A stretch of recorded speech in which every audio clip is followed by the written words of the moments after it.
कपिल सिब्बल ये सही एग्जाम्पल दे रही हैं कि उनकी ओर से विदेशी धरती पर ईवीएम को लेकर सवाल खड़े किए गए थे। ये देश के भीतर का रोना ले लेकर कब तक हम जाते रहेंगे? अगर हम यहां पर हार रहे हैं, जनता हमारे मुद्दों पर सहमत नहीं हो रही है, कर्नाटका और हिमाचल प्रदेश बीजेपी भी हारी है, यानी कि उनके मुद्दों से वो नहीं सहमत थी। लेकिन जिन राज्यों में अगर आप जीतेंगे वहां पर तो लोकतंत्र जिंदा है, जहां पर जनता हरा दे रही है वहां का लोकतंत्र खत्म हो चला है। ये दोहरा रवैया कैसे चलेगा साधना भारती जी? नहीं आदरणीय चित्रा जी, दोहरा रवैया बिल्कुल नहीं है। दूसरी बात मैं ये कहूंगी कि आदरणीय मोदी जी जब जब विदेश गए हैं या विदेशों में जब भी उन्होंने वीडियो कॉन्फ्रेंसिंग के माध्यम से भी जब उन्होंने वार्तालाप किया है तो क्या क्या कहा उन्होंने कहा एक बार कि जिनको गंदगी करनी थी वो करके चले गए, अब हम सफाई करने में जुटे हैं। उन्होंने भारत की विदेश नीति की आलोचना की और ये बाहर जाकर कहा कि भारत में कमजोर नेताओं की सरकार है। यही नहीं रुके, उन्होंने ये तक कह दिया कि 1 साल पहले तक जिनको शर्म आती थी भारत में जन्म लेने में शर्म आती थी, किस को शर्म आती थी हिंदुस्तान में जन्म लेने में? बताइए, क्या आपको शर्म आती थी? क्या यहाँ बैठे हुए किसी पैनलिस्ट को शर्म आती है जो हिंदुस्तान में पैदा हुआ है? तो सवाल यह है कि विदेशों में जाकर लगातार आदरणीय मोदी जी ने भी इस तरह की बातें की हैं और लोकतंत्र को खतरे में बताने का हमारा अर्थ क्या है? लोकतंत्र को खतरे में बताने का अर्थ यह है कि ओबीसी से वादा किया जाता है, उसको तोड़ा जाता है। जातिगत जनगणना का आंकड़ा सार्वजनिक नहीं किया जाता। अरे साधना भारती जी, ओबीसी जातिगत जनगणना पे क्यों जाति को लेकर आ रही है? बात अमेरिका और हिंदुस्तान के संदर्भ में इतने व्यापक तौर पर हो रही है। जातिगत जनगणना मैडम हो गई है, जातिगत जनगणना आ जाएगी, उसके आंकड़े भी। अभी जिस पर बैठे आप लोग विषयांतर हो जाते हैं, साधना भारती जी। अभी जातिगत जनगणना पर यहाँ पर टिप्पणी करने की जरूरत नहीं है।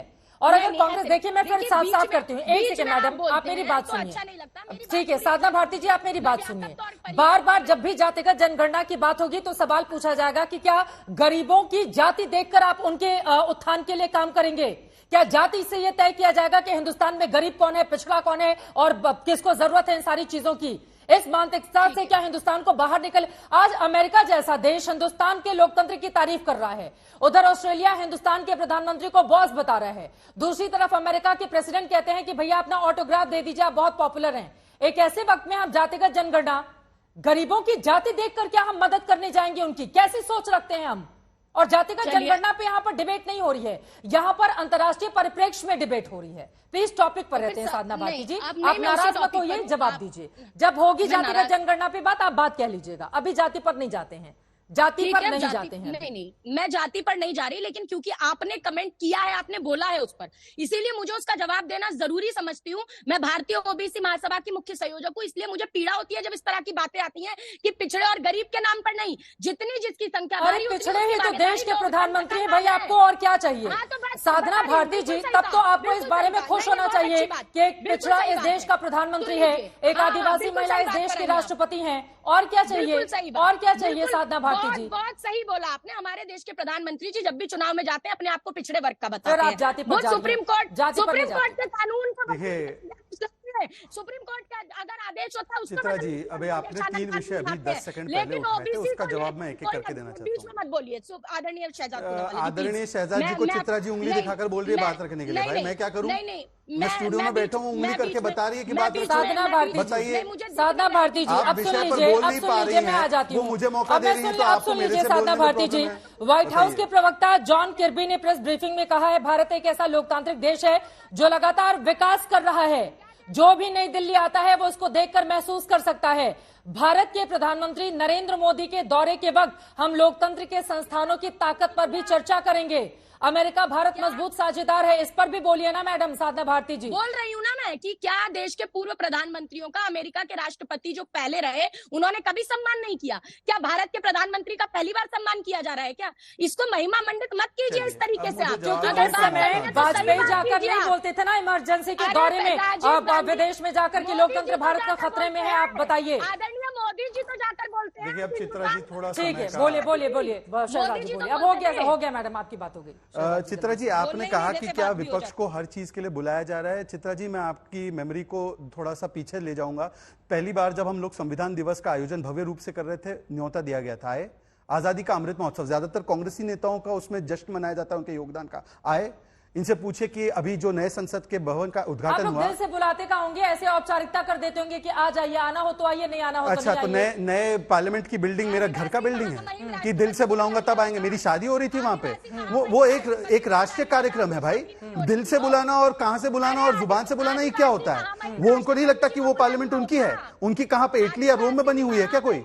और वो लगातार बीच में बोल रही हैं। साधना जी प्लीज, साधना जी प्लीज। नहीं, ये दिल से आ रही हूँ आपके पास सब, ठीक है साधना जी, एक सेकंड। आशुतोष जी आ रही हूँ, एक बार इनकी बात पूरी हो जाए। नहीं, मुझे बताइए, विपक्ष को लेकर साथ में लेकर चलेगी अच्छा चले सरकार बाकी या नहीं चलेगी? चित्रा जी, जब 2014-15 में हमारी सरकार आई तो 125वीं वर्षगांठ थी स्वर्गीय पंडित नेहरू की। उसके लिए भव्य आयोजन किया गया था, मुझे याद आ रहा है अध्यक्षता उसकी राजनाथ सिंह जी ने किया। एक कांग्रेसी आया उसमें, सरदार पटेल की ऊंची प्रतिमा बनाई। कौन थे सरदार पटेल? कांग्रेसी नेता थे। एक कांग्रेस का नेता आज तक गया है? नेताजी की प्रतिमा भी खड़ी की है हमने कर्तव्य पथ पर, एक कांग्रेसी गया वहां पे श्रद्धा सुमन देने? कहां दिल से बुलाए इनको? किस दिल से बुलाए? हम तो बुलाते रहते हैं और लोग, संस्थाएं बुलाती है, आते नहीं है। अब आते हैं दूसरे मुद्दे पर, माइनॉरिटीज पे आपने छेड़ी बात। मुझे एक बात बताइए, हाशिमपुरा, भागलपुर, मीरठ, मलियाना, मुंबई, जलगांव, अहमदाबाद, दिल्ली, ये दंगे किसके दौरान हुए? और कौन है सज्जन कुमार, कौन है जगदीश टाइटलर? और आज बताइए कि ऐसे दंगे हो रहे हैं क्या? हाँ, पर जब 12 करोड़ शौचालय दिए जाते हैं तो साधना, सैंड्रा और सुल्ताना तीनों को मिलता है। और बताइए कि माधव, मोहित और मैरी को नहीं मिलता है क्या? 80 करोड़ लोगों को जब राशन दिया जाता है, कहां हो रहा है भेदभाव? पर मैं एक मूल सवाल पूछना चाहता हूं, और वो सवाल यह है कि ओबीसी कर रहे थे। एक ही सवाल, 40 वर्षों में किस ओबीसी को आपने प्रधानमंत्री बनाया जो इसने अपना कार्यकाल पूरा किया? एक सवाल का जवाब दीजिए। बोलिए साधना भारती जी। हमने 3 मुख्यमंत्री हैं हमारे जो कि ओबीसी समाज से हैं। अब आप प्रधानमंत्री पे सवाल पूछा, मुख्यमंत्री का जवाब आ रहा है। देखिए आदरणीय शहजादी, अब बीच में मत बोलिए। आदरणीय साधना जी, प्रधानमंत्री देश चलाते हैं, ठीक है, मुख्यमंत्री राज्य चलाते हैं। ओबीसी बनाते हैं वो बता दीजिए ना, कितने मुख्यमंत्री? और आदिवासी जो हमारे 60% मंत्री ओबीसी SC/ST समाज से हैं। ओबीसी कमीशन को नेशनल स्टेटस दिया है, पहली बार कॉन्स्टिट्यूशनल स्टेटस मिला है। ओबीसी समाज के प्रधानमंत्री दूसरे टर्म में हैं। और क्या गिनवाना है आपको, बता दीजिए। बस ओबीसी, लेकिन ओबीसी के जब अधिकारों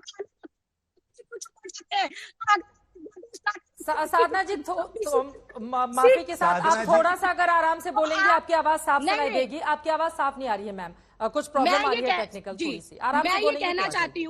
मैं ये कहना चाहती हूँ कि अगर आदरणीय मोदी जी अपने आप को हर चुनाव में ओबीसी का बताते हैं तो तत्काल अध्यादेश लाकर ओबीसी को भी SC/ST के तर्ज में सीटें आरक्षित कराइए ना, जातिगत जनगणना के जो आधार पर। फिर कहाँ पे, कहाँ से कहाँ है साधना भारती? मतलब कहाँ देश आगे बढ़े, एक साथ आगे बढ़े, हर एक गरीब का बच्चा पढ़ाई लिखाई करे, हर एक गरीब बड़ा सपना देखे, उसको आगे बढ़ने का मौका मिले, लेकिन जाति है जो आप लोगों के दिमाग से जाती ही नहीं।